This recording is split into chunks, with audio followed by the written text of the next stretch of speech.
ৰাজ্যৰ মুখ্যমন্ত্ৰী ডক্টৰ হিমন্ত বিশ্ব শৰ্মা আৰু বদৰুদ্দিন আজমলক মুখ্যমন্ত্ৰীয়ে কলে যে নিৰ্বাচনৰ পূৰ্বে বিবাহ পাতক বদৰুদ্দিন আজমলে কিয়নো নিৰ্বাচনৰ পাছত আহিব ইউচিচি। এবাৰ দেখিবলৈ পোৱা গৈছে বদৰুদ্দিন আজমলৰ বিবাহক লৈ গৰম হৈ পৰিছে ৰাজ্যৰ ৰাজনীতি আৰু আজিৰ দিনটোত মুখ্যমন্ত্ৰীৰ মুখতো শুনিবলৈ পোৱা গ'ল বদৰুদ্দিন আজমলৰ বিবাহৰ প্ৰসংগ। আমি লৈ আহিছো এটা বিশেষ খবৰ। মুখ্যমন্ত্ৰী ডক্টৰ হিমন্ত বিশ্ব শৰ্মাই বদৰুদ্দিন আজমলক বিবাহ পাতিবলৈ পৰামৰ্শ দিলে, কিন্তু নিৰ্বাচনৰ পূৰ্বে আজমলে বিবাহ পাতিব লাগিব বুলি ক'লে মুখ্যমন্ত্ৰীয়ে কিয়নো নিৰ্বাচনৰ পাছত আহিব ইউচিচি আহিলে বন্ধ হ'ব বহু বিবাহ। বিয়াত মাতিলে মুখ্যমন্ত্ৰীও যাম বুলি ক'লে। নিৰ্বাচনৰ আগত তিনিগৰাকীও বিবাহ পাতিব পাৰিব আজমলৰ বিবাহক লৈ গৰম হৈ পৰিছে ৰাজ্যৰ ৰাজনীতি আৰু নিৰ্বাচনৰ পাছতে যিহেতু ইউচিচি আহিব বহু বিবাহ বন্ধ হ'ব। এজন পুৰুষে কেৱল এগৰাকী নাৰীকহে বিবাহ পাতিব পাৰিব আৰু যাৰ বাবে নিৰ্বাচনৰ পূৰ্বে আজমলক বিবাহ পাতিবলৈ ক'লে মুখ্যমন্ত্ৰীয়ে। যদিহে বদৰুদ্দিন আজমলে বিবাহ পাতিম বুলি ভাবিছে তেতিয়াহ'লে নিৰ্বাচনৰ পূৰ্বে পাতিব লাগিব, কিয়নো নিৰ্বাচনৰ পাছত যদি বিবাহ পাতে তেতিয়াহ'লে এই বিবাহ অবৈধ হ'ব, কিয়নো আজমলৰ ইতিমধ্যে এগৰাকী পত্নী আছে।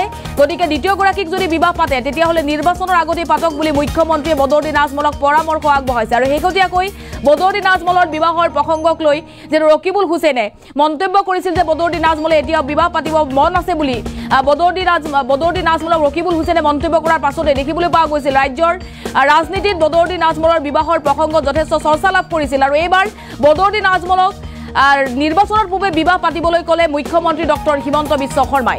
মুখ্যমন্ত্ৰী ডক্টৰ হিমন্ত বিশ্ব শৰ্মাৰ মন্তব্য আছে, সেই মন্তব্য শুনক।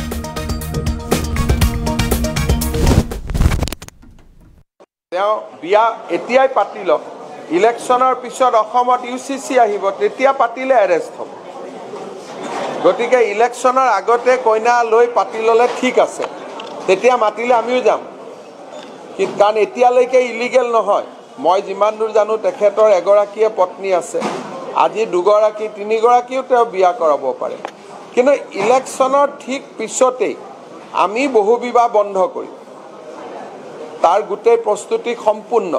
গতিকে যদি বিয়া কৰে একেদিনাই কৰক, আমাকো মাতক খাব, আজিলৈকে লিগেল হৈ আছে, কিন্তু ইলেকশ্যনৰ পিছত ইলিগেল। আৰু মই বাধা কৰিলেও বুলিতো নহয়, মইতো কাকো বাধা নকৰোঁ, আইনেহে বাধা কৰিব।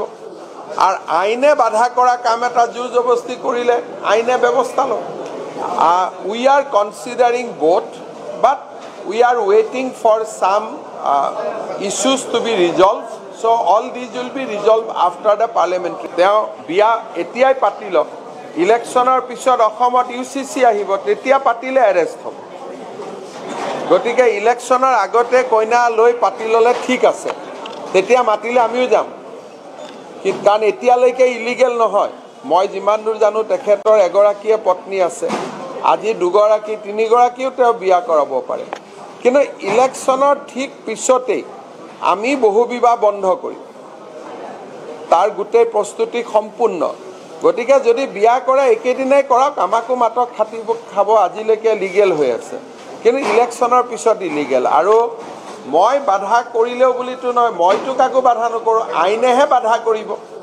আৰু আইনে বাধা কৰা কাম এটা জোৰ জবস্তি কৰিলে আইনে ব্যৱস্থা লয়। We are considering both, but we are ৱেইটিং for some issues to be resolved. So all these will be resolved after the parliamentary. তেওঁ বিয়া এতিয়াই পাতি লওক, ইলেকশ্যনৰ পিছত অসমত ইউচিচি আহিব, তেতিয়া পাতিলে এৰেষ্ট হ'ব। গতিকে ইলেকশ্যনৰ আগতে কইনা লৈ পাতি ল'লে ঠিক আছে, তেতিয়া মাতিলে আমিও যাম, কাৰণ এতিয়ালৈকে ইলিগেল নহয়। মই যিমান দূৰ জানো তেখেতৰ এগৰাকীয়ে পত্নী আছে, আজি দুগৰাকী তিনিগৰাকীও তেওঁ বিয়া কৰাব পাৰে। কিন্তু ইলেকশ্যনৰ ঠিক পিছতেই আমি বহু বিবাহ বন্ধ কৰিম, তাৰ গোটেই প্ৰস্তুতি সম্পূৰ্ণ।